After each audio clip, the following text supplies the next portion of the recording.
What's going on, everyone? Welcome back to another episode of Finding the Fantastic. It's that time where we try to do what it is our vision is to do, which is to give hope to the insanity of humankind who thinks that all they're supposed to do day after day is the same thing in the stereotype, which is insanity. And our goal is to give hope to that, to say, no, let us break the stereotype, to break the insanity, to get different results, so that we can feel like way better, right? I don't want to say fantastic. Fantastic is the end goal, right? That's the goal. But think about it, guys. Like, this life we live is hard. It's tough. A lot of people are like, oh, your life must be fantastic. No. Life is hard. Life is tough. There's a lot of tears, a lot of emotions, a lot of things, right? It's in the finding of the fantastic. That's where we find, like, I hate to use the word fulfillment, but I'll use the word fulfillment, right? But we got to figure out our own selves. We got to explore our own emotions. We got to be authentic with ourselves and transparent. I hate to use the word authentic now. I used to love it, but everybody's using it. It's so cliche. It's such a trend. It's trendy to be authentic. It's actually not, because real authenticity means you're breaking the stereotype that society has set before you, and that's not trendy. I burped. Excuse me. That's not trendy. That's not cool. People... Actually, it is cool. It's not trendy, though, and it's scary, right?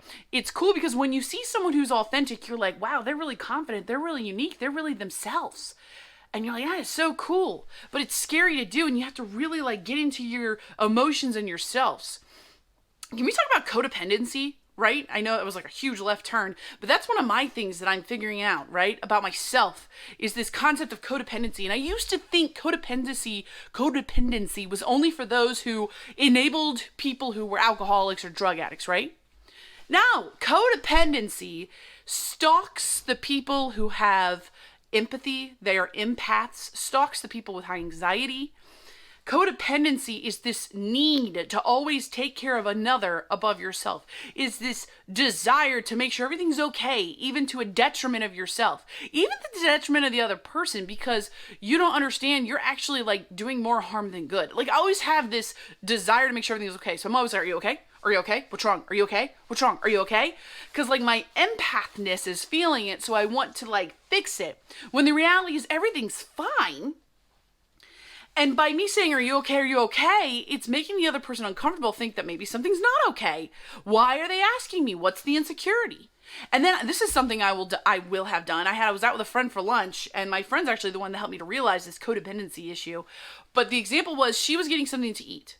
And she asked me, aren't you getting something to eat? And I was like, no, I wasn't going to. Maybe, but I mean, I can. And she's like, I'm good. I'm like, are you sure? She's like, yeah. And like 3 minutes later, she's like, you're sure you don't want anything to eat?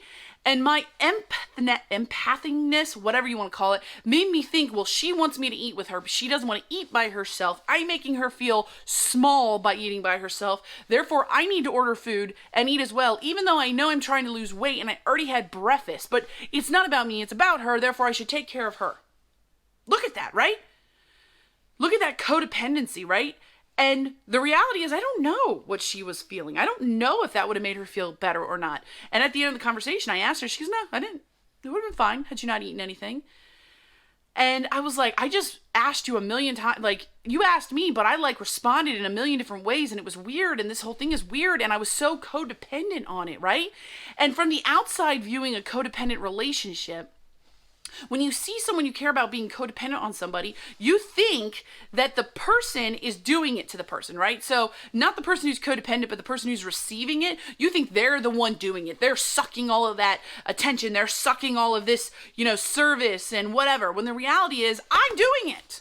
I'm the one choosing to be codependent to my detriment and to their detriment, and it'll ruin the relationship because I'm creating a mountain out of a molehill. Why can't I just believe that everything's okay? Well, there's trauma, this and that, and trust issues. But nonetheless, I've got to get over it. I have got to come to a sense of self-okayness, right? I've got to come to this concept. Don't ask that, Colleen. Don't be codependent. No one can make you feel insignificant without your consent, right? And I am allowing consent left and right. I'm allowing how other people view things, and if they like me or not, make me feel insignificant. And I am giving them consent to do it. I am doing the codependency on myself, and I need to stop. I need to make a mental choice to stop. It's not easy. I think the first step is like identifying it. Colin, you're being codependent right now. Stop reading into it. And so what if they're upset about it? So what if they want to eat and you don't? So what if they sit there and they look angry? The reality is they're probably not angry. They're just chilling, because we all know about that RBF, right? So calm down, girl. Relax. And this is going to be something I'm going to work on. I'm going to read a book. I got a book coming in called Codependency No More. Because it literally makes me feel insane. It makes me feel like I'm losing my mind, because at every turn I have all these human emotions I'm like trying to service and take care of, when the reality is I've got to stop. It's got to stop. The madness must end. So think about that for you, right? And I used to argue that, I'm just an empath. I'm just really good at taking care of people. Being an empath doesn't mean you solve a problem for someone. And I have to give this credit to Effie, my friend, who talked me through this. But being an empath doesn't mean you solve a person's problem. It means you feel what they're feeling. Okay? And sometimes those feelings can be a wrong distinction of what they're actually going through. So think about that next time. You empaths out there, you people pleasers out there, don't look to solve a problem. Look to identify that you're feeling something, and they might be feeling something, and sit in it. Logically think about it, okay? If you like what you heard in the podcast, please share. Please, please, please. I'd love some new followers, listeners, just because I'm trying to really change the world out here to prove to humankind that you are beautiful and diverse and you matter. And together we can change the world through that diversity, right? All right, I gotta go. Bye.